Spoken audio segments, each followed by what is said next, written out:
परोपकार करने वाले का नाम रहेगा, कोई मठ मंदिर गौशाला बनवाने वाले का नाम रहेगा। बताओ, कई राजनीतिक आए होंगे जब से तेंदुखेड़ा बना, कई आएंगे चले जाएंगे, पर जिसने गांव में एक मंदिर बनवाया होगा, जब तक तेंदुखेड़ा रहेगा तब तक उसका नाम अमर रहेगा इस गांव में। रहेगा कि नहीं रहेगा? भजन करने वालों का नाम रहेगा। बताओ, संत श्री रैदास को कौन नहीं जानता, मीरा को कौन नहीं जानता, कबीर को, तुलसी को, नामदेव को, नानक को, कर्माबाई को कौन नहीं जानता? बताओ।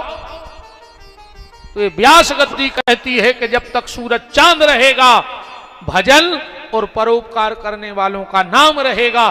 तो तुम भी कुछ ऐसा करके जाना कि तुम्हारी मौत भी उत्सव हो जाए, तमाशा ना बन जाए। हाँ, अपनी मौत भी आनंद बने।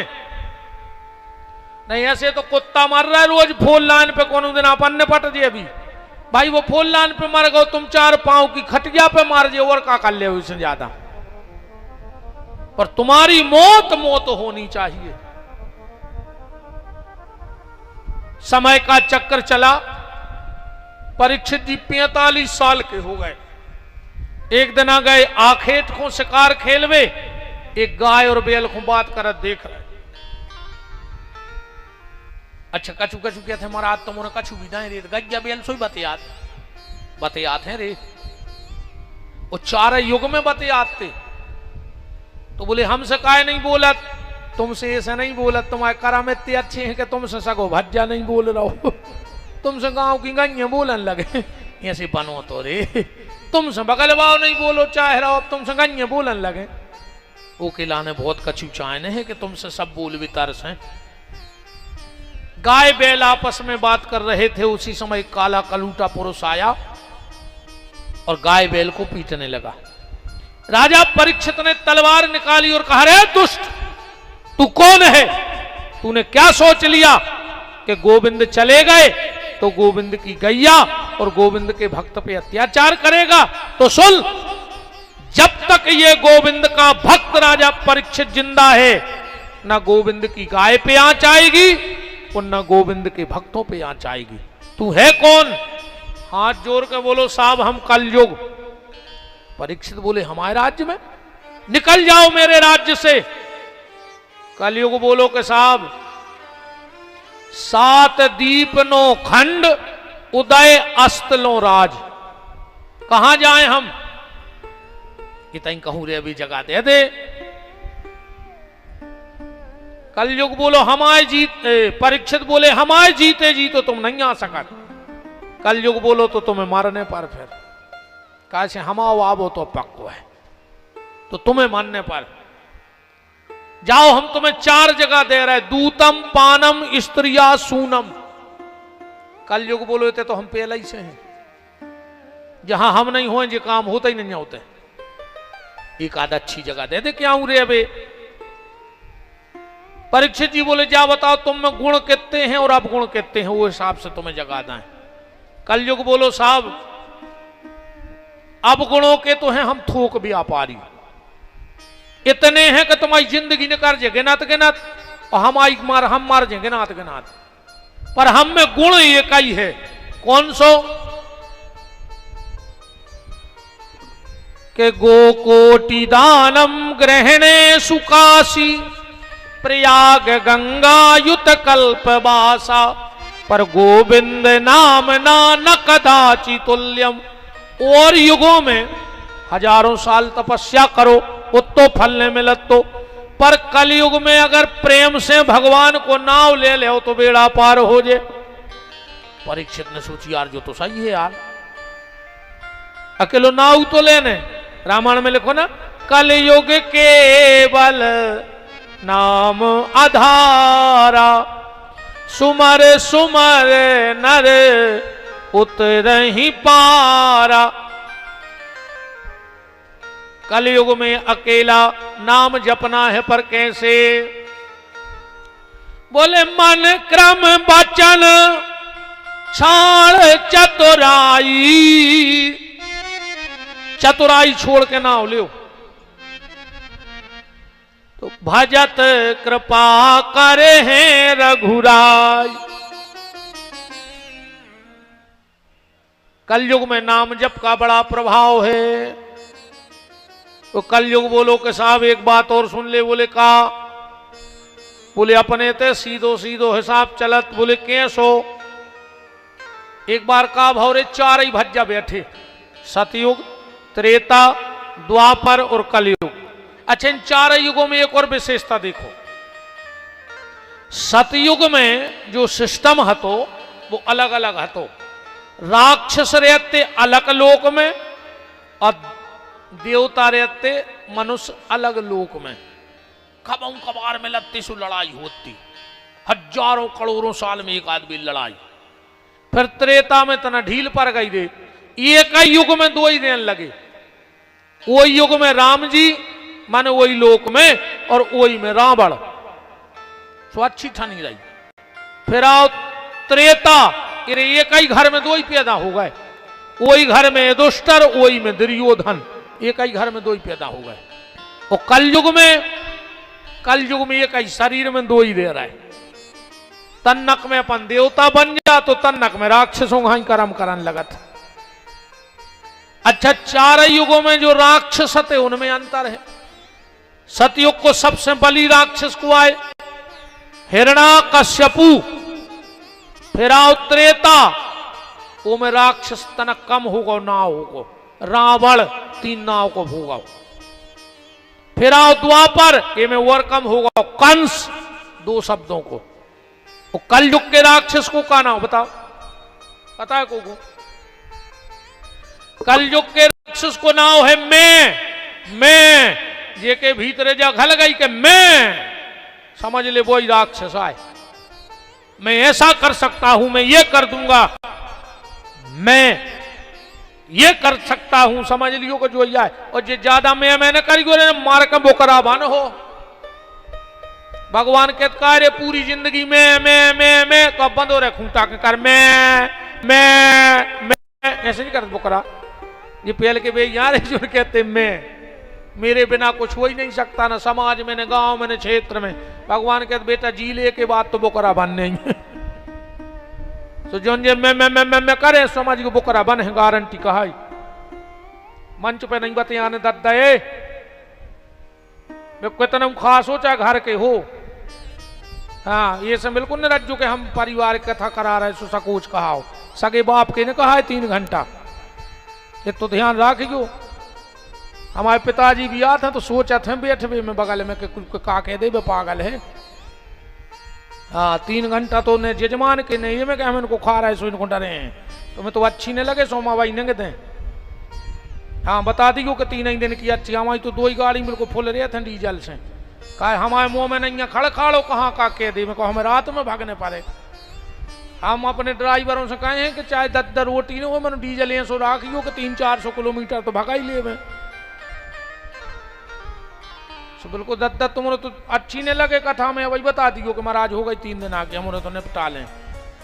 मनो सकोच ने कहा बिल्कुल को हमें नहीं दद्दा हर को जी हमारे संग 20-20 साल से हैं। तुम्हारे तो 3 दिन से मिली। भाई कथा हूं, कथा ही रहने दे। ऐसे तो हम बीच में कोई घुमाला प्यारा भी नहीं आन दे। अब न बताओ पूरे रिश्तेदार आ रहे, 2 बजे से नंबर लगवा बे नुआ रहे, हम तो माला ही पेरत रहे। भाई हालांकि नुकसान हमें है। अब आधे रिश्तेदार भाग गए, 100 चढ़ाते तो 1000 भर को तो खून होगा हमारा नहीं। आधे भाग गए रे। अरे हम के तो मंच पे आ जाते 10 चढ़ाते तो 100 तो होते। मनो हमें वो नुकसान मंजूर है। मनो ये मैंने कहीं कौन कहीं मार दो रेखा। अच्छे बैठे रहो ऐसा ही। चारों युग एक बार इकट्ठे हुए, ध्यान से सुनना। उसी समय नारद बाबा आ गए। कलयुग का प्रभाव बता रहा हूं, ध्यान से समझना इस बात को। नारद जी बोले कि आज 4 ही भैया बैठे। बोले हमारे घर में आज मुखिया बनने हैं कि घर को चला मिलने, कौन को मिलने। नारद जी बोले हम करें दे रहे फैसला, बताओ। सतयुग बोलो तो हमें टीका लगाओ मुखिया को। नारद जी बोले क्वालिटी तो बताओ। बोले हम आयुग में हरिश्चंद्र जैसो राजा आओ। नारद जी बोले चुप।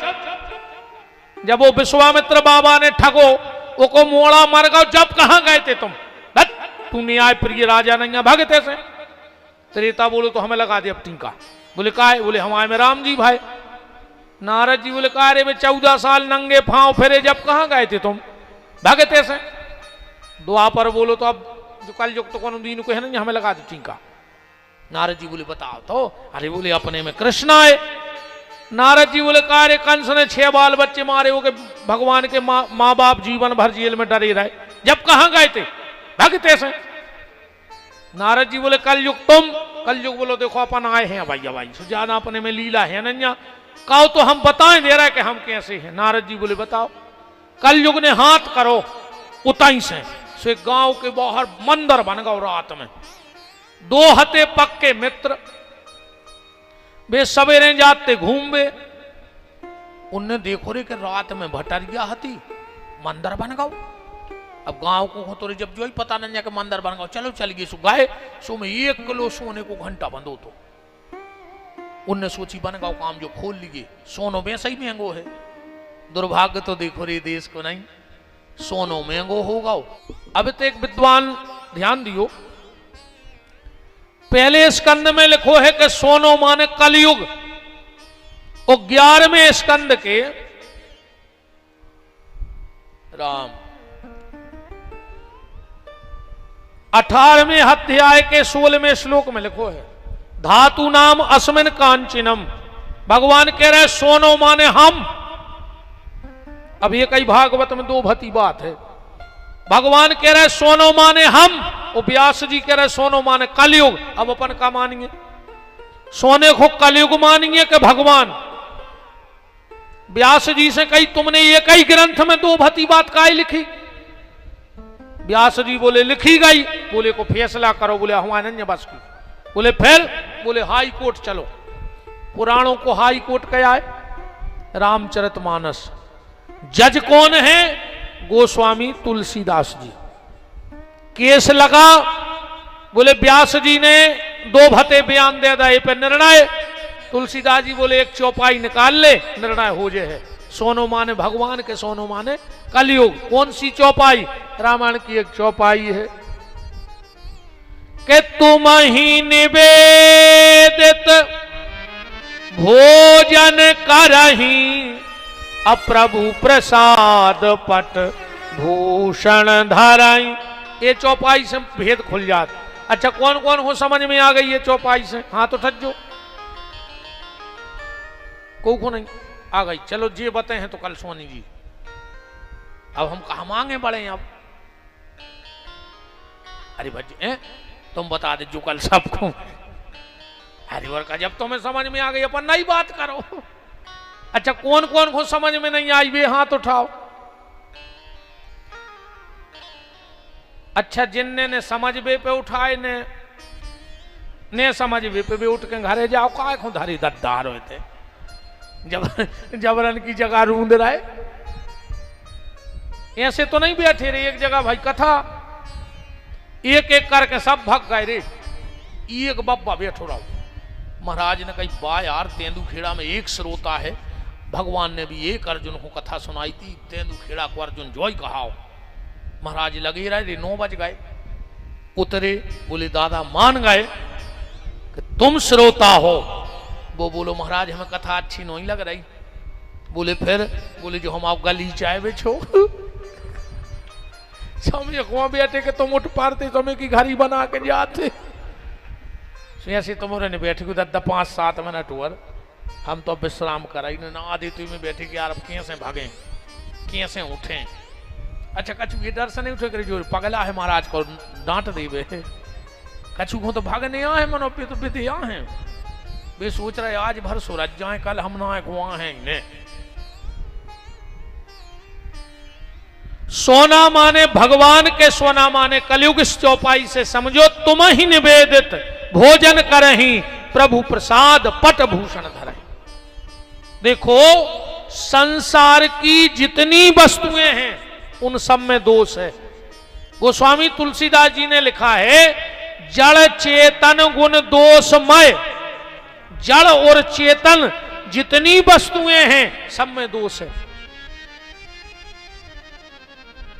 जैसे उदाहरण, ये हमारी माता एक भजन गाती हैं, तुम्हें मैं क्या चढ़ाऊं भगवान, गाथो। तुम्हें मैं जल चढ़ाऊं तो मछली का जूठन है, तुम्हें मैं दूध चढ़ाऊं तो बछड़े का जूठन है, तुम्हें मैं फूल चढ़ाऊं तो भौरे का जूठन है। तो संसार की हर वस्तु में दोष है।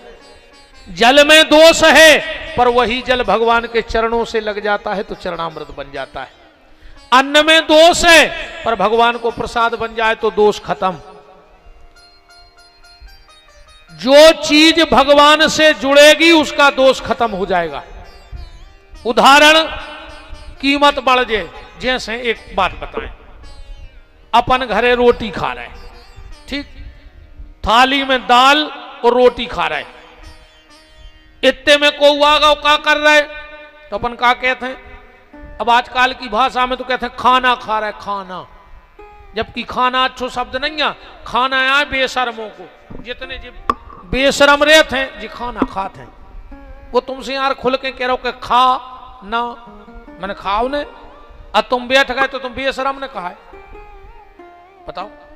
वो तुमसे खुल के नहीं कह रहे हो कि खा ना, मैंने खाओ ने, अब तुम बैठ गए माने तुम बेशरम। अरे अब तो और स्टैंडर्ड ही चल गई, पहले तो खाना ही था खातो, अब को उसे कहो कि खाना खा ले, कहते हम घर खाएंगे।